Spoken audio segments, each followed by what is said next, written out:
Hi అండి. అందరికీ నమస్కారం. Welcome to my channel. ఈ వీడియోలో విశ్రాంత ఉద్యోగులకు ఇప్పుడే అందిన శుభవార్త.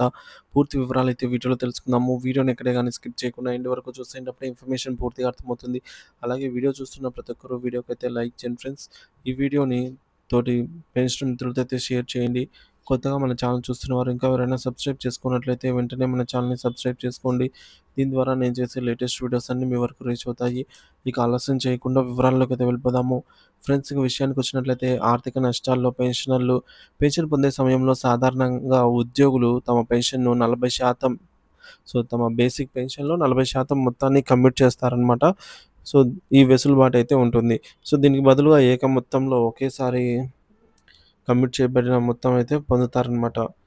ప్రస్తుత నిబంధనల ప్రకారంగా ప్రతి నెల ఉద్యోగికి పెన్షన్ నుంచి 15 సంవత్సరాల పాటు అంటే 180 నెలల పాటు ప్రభుత్వం వెనక్కి రాబట్టుకుంటుందనమాట. ఏదైతే కమిట్ చేస్తారో ఆ అమౌంట్ ప్రతి నెల కూడా.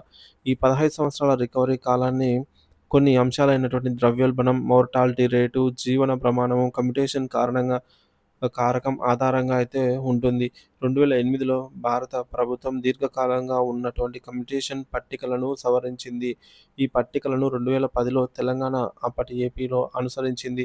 2010 జనవరి వరకు కమ్యుటేషన్ కారణంగా 10.4 కమ్యుటేషన్ కారకం అంటే మల్టిప్లయింగ్ ఫ్యాక్టర్ అంటాము.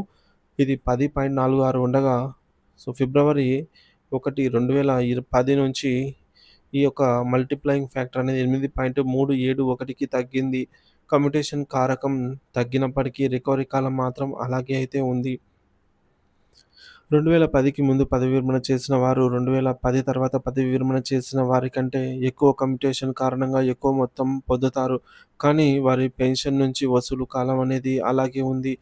ఇద్దరి రికవరీ కాలం మాత్రం 15 సంవత్సరాలే. నిజానికి పెన్షన్ నుంచి కమ్యూట్ చేయబడిన వివరాలు వడ్డీతో సహా ఈ విలువను 128 నెలల్లోనే వసూలు చేయబడుతూ ఉన్నా ప్రభుత్వం మాత్రం 180 నెలలు దాకా వసూలు చేస్తున్నారు. ఇది అన్యాయమైనది, అహేతుకమైనది. అనేక రాష్ట్రాల్లో ఈ రికవరీని 12 సంవత్సరాలు లేదా 13 సంవత్సరాల మధ్యలోనే ఉంటుంది. కేరళ ప్రభుత్వం 12 సంవత్సరాల రికవరీ కాలం ఉండగా మధ్యప్రదేశ్, గుజరాత్ వంటి రాష్ట్రాల్లో 13 సంవత్సరాల పాటు రికవరీ కాలం ఉంటుంది. ప్రత్యేకంగా కేరళలో 12 సంవత్సరాల రికవరీ కొన్ని దశాబ్దాల కింద నుంచే ఉంది. ఐదవ కేంద్ర వేతన కమిషన్ దశాబ్దాల క్రితమే రికవరీ కాలాన్ని 12 సంవత్సరాలు మాత్రమే ఉండాలని సిఫార్సు చేసింది కూడా. మరి హైకోర్టు ఉత్తర్వులు ఇచ్చినా కూడా అమలు కావడం లేదు. దురదృష్టవశాత్తు ఇప్పటి వరకు భారత ప్రభుత్వం దీనిపైన ఎటువంటి ఉత్తర్వులు వెలువరించలేదు.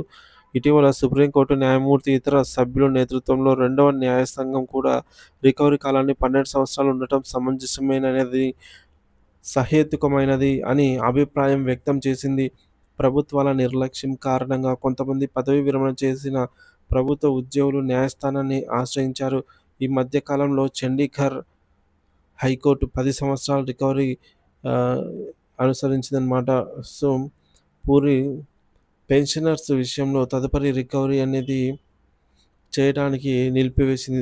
తాత్కాలిక ఉత్తర్వులు జారీ చేసింది. దీన్ని ఆధారం చేసుకొని హర్యానా, పంజాబ్ ప్రభుత్వాలు కూడా 10 సంవత్సరాల రికవరీ పూర్తయిన వారికి పెన్షన్ నుంచి తదుపరి ఉత్తర్వులు వచ్చే వరకు రికవరీనైతే నిలుపుదల చేస్తూ సంబంధిత అధికారులకు సూచనలు జారీ చేసింది. Recovery period తగ్గించాల్సిందే.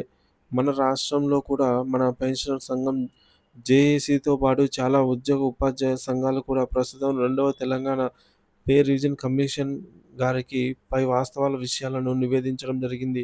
అట్లే సంబంధిత అధికారులకు, పెన్షనర్లకు, ఉద్యోగ, ఉపాధ్యాయ సంఘాల గ్రూపులలో కమ్యుటేషన్ రీస్టోరేషన్ పీరియడ్ రికవరీ కాలాన్ని తగ్గింపు విషయమై ఆయా రాష్ట్రాల్లో కొన్ని కేసులు, మధ్యంతర ఉత్తర్వులు, దానిపై రాష్ట్ర ప్రభుత్వాలు తీసుకుంటున్నటువంటి చర్యలపై ఎప్పటికప్పుడు అవగాహన కలిగి ఉండటం జరుగుతున్నది. ఇది సహేతుకమైన డిమాండ్. అట్లే ప్రభుత్వంపై భారం పడనిది కూడా.